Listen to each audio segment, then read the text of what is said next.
बिहार के बच्चों से ज़्यादा कुपोषित हो रहे गुजराती बच्चे, गोवा और महाराष्ट्र जैसे अमीर राज्य भी पीछे। जय हिंद दोस्तों, स्वागत है आपका आपके अपने YouTube channel trail blazer the study point में। आज हम बात कर रहे हैं नेशनल फैमिली हेल्थ सर्वे के 5वें संस्करण के बारे में। आइए उन आंकड़ों की एनालिसिस करते हैं।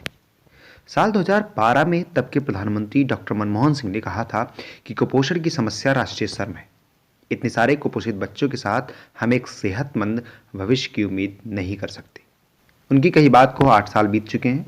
देश में सरकार बदल गई, लेकिन राष्ट्रीय शर्म नहीं बदली। 2015 से 2019 के बीच कुपोषण के हालात सुधरने के बजाय कई राज्यों में और ज़्यादा बिगड़ गए या बहुत धीमी रफ्तार से सुधर रहे हैं। उल्टी दिशा में बढ़ने वाले राज्यों में गोवा, गुजरात, केरल, महाराष्ट्र और तेलंगाना जैसे अमीर राज्य भी शामिल हैं।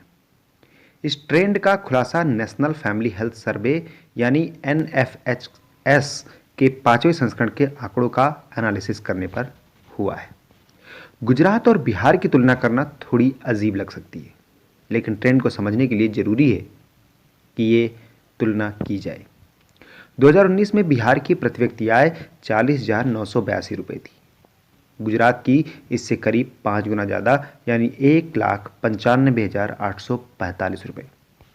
आर्थिक मोर्चे पर दोनों राज्य एक दूसरे से विपरीत छोर पर हैं, लेकिन बच्चों के कुपोषण और महिलाओं की स्थिति जैसे पैमानों में गुजरात भी बिहार के साथ ही खड़ा दिखता है। कई पहलुओं में उससे भी बुरी स्थिति में है। NFHS 5 यानी नेशनल फैमिली हेल्थ सर्वे के 5वें संस्करण की रिपोर्ट में 131 पैरामीटर पर आंकड़े जारी किए गए।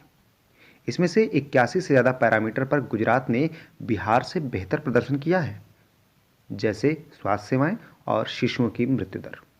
कई ऐसे मुद्दे हैं जहां गुजरात और बिहार समान हैं, जैसे कुपोषित बच्चे, एनीमिया वाले बच्चे और 100% टीकाकरण दर। महिलाओं की हालात के कई पैमानों पर गुजरात से बेहतर स्थिति में बिहार है, जैसे महिलाओं की संपत्ति, मोबाइल और बैंक खाते। International food policy research institute में रिसर्चर पूर्णिमा मेनन का मानना है कि भारत के बच्चों में कुपोषण का बढ़ना फिक्र की बात है। पूर्णिमा के मुताबिक बच्चों का पोषण 3 पैरों पर खड़ा है: सफाई, सरकारी मदद और परिवार की आमदनी। इनमें से एक भी पैर छोटा पड़ गया या कमज़ोर पड़ गया तो कुपोषण के आंकड़े बिगड़ने लगते हैं। अगर लोकतंत्र स्थिर हो और इकोनॉमी भी ठीक रास्ते पर हो तो ऐसे में कुपोषण में बढ़ावा देखने को नहीं मिलता है। अर्थशास्त्री रितिका खेड़ा का मानना है कि आंगनबाड़ी और प्रधानमंत्री मातृ वंदना जैसे बच्चों की योजनाओं पर GDP का महज 0.1% खर्च होता है।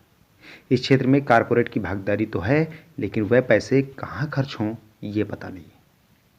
जैसे सरकार के पोषण अभियान का 70% खर्च BMGF के बजाय बनाए सॉफ्टवेयर और स्मार्टफोन पर हुआ।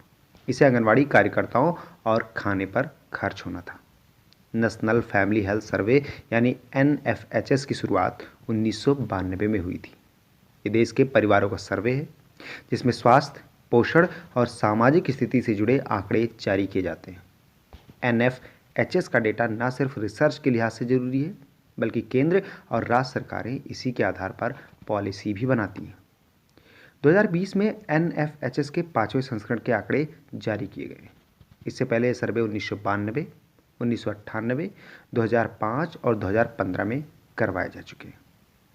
दिसंबर 2020 में जारी NFHS 5 की यह पहली किस्त है। इसमें 17 राज्यों और 5 केंद्र शासित प्रदेशों के आंकड़े जारी किए गए। उत्तर प्रदेश, पंजाब और मध्य प्रदेश जैसे बड़े राज्यों का सर्वे कोरोना और लॉकडाउन की वजह से पूरा नहीं हो पाया है, इसलिए दूसरी किस्त मई 2021 तक आने की संभावना है। अब बात करते हैं नेशनल फैमिली हेल्थ सर्वे 5 के कुछ अन्य जरूरी आंकड़ों के बारे में। नंबर 1, 13 राज्यों केंद्र शासित प्रदेशों के आधे से ज़्यादा महिलाएं और बच्चे एनीमिया यानी खून की कमी से जूझ रहे हैं। पिछले 5 साल में एनीमिया की दर आधे से ज़्यादा राज्यों में बढ़ी है। नंबर 2, 22 राज्यों और केंद्र शासित प्रदेशों में से केरल और गोवा में हाई ब्लड प्रेशर रेट सबसे ज़्यादा है। सभी बड़े राज्यों में लगभग 5 में से 1 वयस्क को हाई ब्लड प्रेशर की समस्या है। यह भविष्य में दिल की बीमारियों का कारण बन सकता है। नंबर 3, बाल विवाह के साथ ही टीनेज प्रेगनेंसी की दर में भी कई राज्यों में बढ़ोतरी देखने को मिलती है। घरेलू हिंसा में 5 राज्यों में बढ़ोतरी हुई है। यौन हिंसा के मामलों में भी आसाम, कर्नाटक, महाराष्ट्र, मेघालय और पश्चिम बंगाल ने बढ़ोतरी दर्ज की है। जाने माने अर्थशास्त्री और सामाजिक कार्यकर्ता जॉन ड्रेस ने बीबीसी से बातचीत में कहा था कि सरकार की विकास की समझ उल्टी है। विकास का मतलब केवल यह नहीं है कि जीडीपी बढ़ रही है या लोगों की आमदनी बढ़ रही है।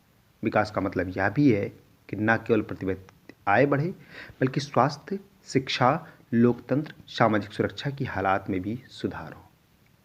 रितिका खेड़ा का मानना है कि हमें ऐसे मॉडल की ज़रूरत है जिसमें बच्चों को प्राथमिकता दी जाए, सिर्फ जीडीपी को नहीं।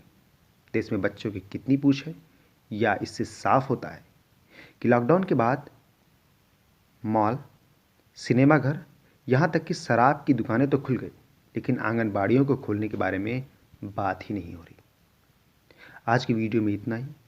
मिलते हैं अगले वीडियो में किसी और मुद्दे के साथ। वीडियो अच्छा लगे तो इसे लाइक करें, शेयर करें। साथ ही जिन लोगों ने अब तक चैनल को सब्सक्राइब नहीं किया है वो सब्सक्राइब कर दें और बेल आइकन को जरूर प्रेस करें। साथ ही अपने फीडबैक कमेंट बॉक्स में जरूर दें। जय हिंद।